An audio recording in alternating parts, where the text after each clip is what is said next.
What's up, everybody? It's your boy. I hope you guys are doing okay. I hope everybody's well. For this video, I wanted to talk about and do a quick mini review on the fourth issue of the current adjectiveless Spider-Man book that's in publication right now. I think it's supposed to be a mini series. I think there's like two issues left, if I'm not mistaken, something like that.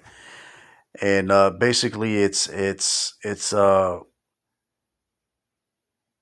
you have this villain called Shathra, and she's she's been able to bend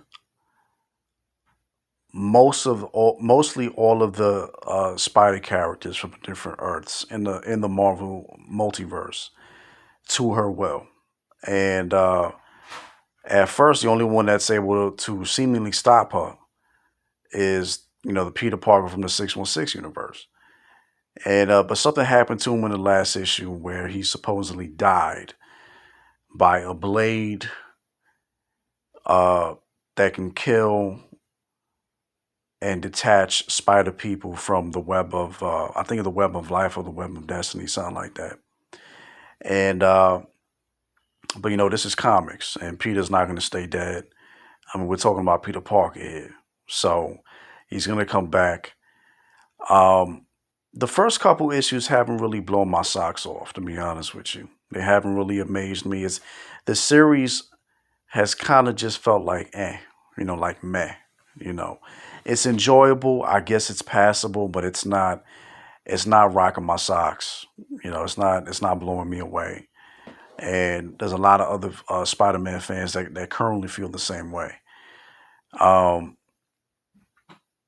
but again, when you're loyal to a character, you're gonna read the book. And as I mentioned in one of my previous videos, I mean, whether we're talking good comics or bad comics, I just want to read comics. I need to know what's going on with my characters, with my favorite characters. So yeah, the I would say the fourth issue, the current fourth issue, has more or less been the best one, in my opinion. You got Moreland involved, as an inheritor. He's one of the many inheritors, and crap is so bad with what Shathra's doing that he's decided to team up with uh, uh, a lot of the Spider characters from the 616 and a couple of other ones from different universes, from different Earths. And Mark Bagley, man, Mark Bagley's on art, and I love that brother's art, man. Ever since the old days of Ultimate Spider-Man in the beginning, um, that brother's always been on point. He has a very clean, crisp, cartoony, but yet mature, fluid drawing style, if that makes sense. Like that brother, every page is like boom, boom, boom. It's like magic. He was also on um that limited series called Spider-Man Life Story. And I love that. Um, I love that miniseries. If you don't know about it, it's basically if Peter was Spider Man up until now, if he actually aged uh, up until now, and it was amazing. And Bagley was on the art on that. And to me, sometimes there'll be panels here and there, like you could tell if he has to rush. If he has to rush, you could tell when he's rushing. It looks a little sloppy. Not sloppy, but it looks a little. It just looks rushed. You can just tell when he's able to take his time on the pencils. Um, he knocks it out the park for me. He knocks it out the park. So he's been, even though the first couple issues of this storyline hasn't been blowing me away.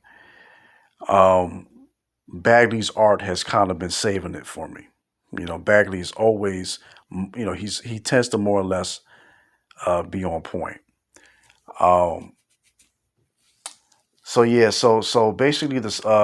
a majority of you have Julia Carpenter as the current Madam Web, and she's just trying to, she's just trying to gather the other Spider people to stop Shathra.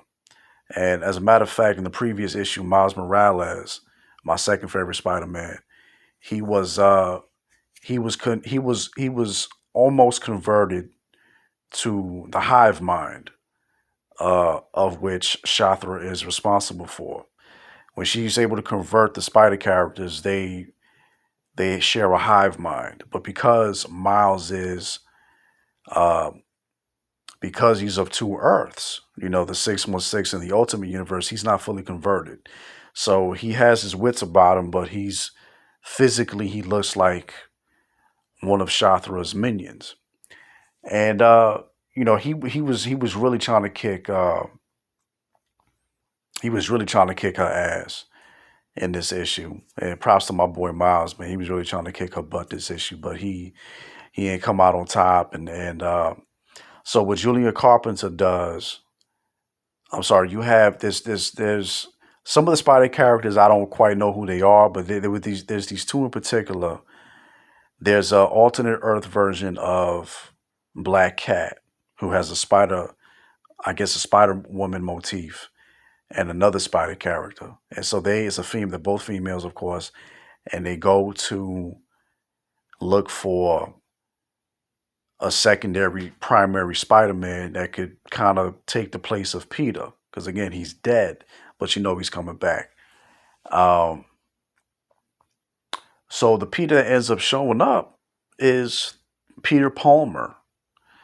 And for the hardcore Spidey fans that may remember, there was this one particular issue which I actually currently read a couple of days ago. I think it was about could have been last week or the week before, where Stan Lee, the late great Stan Lee, he actually made an error in spelling Peter's name. He called him Peter Palmer, Palmer. And but I guess what they're doing with this storyline is retconning it so that that's actually a different Spider-Man from another Earth called Peter Palmer. And so it's going to be interesting seeing, how they use him in the fight against Shathra. But again, it's just I don't know. Again, going back to to what I said earlier, it's been a fun series, but it's just kind of felt like meh. It's just kind of felt like it's just been there, and it just hasn't been blowing me away. It just I guess maybe what it is maybe it's like some slight fatigue on the whole multiversal thing. I think it's. I mean, how many times are different Spider-Men from different Earths going to get involved and with Peter and the 616? You know what I'm saying? Like, I guess if anything, maybe Slot's doing this to get some fans ready, or maybe try to bring in some casuals who are gonna peep across the Spider Verse. Because I'm peeping that day one. I'm gonna try to peep it day one. But that first movie blew me away, and I actually got to rewatch that. I've only ever seen that movie twice, but I got to see it again. I actually own the Blu-ray. I have to see it again. But yeah, so if you guys haven't, read the series, it's um, yeah. So the storyline is called "End of the Spider Verse," and it's been okay. It's been okay. If you guys want to check it out, you got the first four issues of the series available on digital and physical. And not to deviate too much to a different topic, but I'm much more of a digital reader than a physical. I think I love buying books physical, but the problem with physical is that, of course, over time they stack up and they take up a lot of space, man. So digital is for me it's just the way to go, and I'll still buy major issues or annuals or whatever here and there, physical, but digital for me, I love reading comics in my bed. So I was reading this. I was reading the fourth issue of End of the Spider Verse last night in my bed. On my phone, man. And Yeah, it was like I said earlier, it was probably the best issue of out of all the issues right now. I think it was the most, because the problem with Shathra, she just kind of seems to be a little over the top, and she kind of seems to just like be there.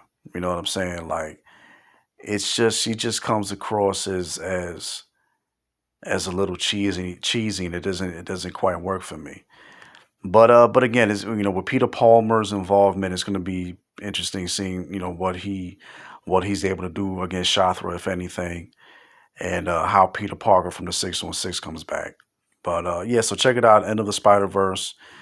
Got the first 4 issues out. If you guys have read it, uh, you know, let me know what you think down in the comments, what your thoughts on it are, and yeah, this was my Spider-Man, adjectiveless Spider-Man #4 review, End of the Spider-Verse. Yeah, check it out. Catch you guys later. See you in the next vid. Peace.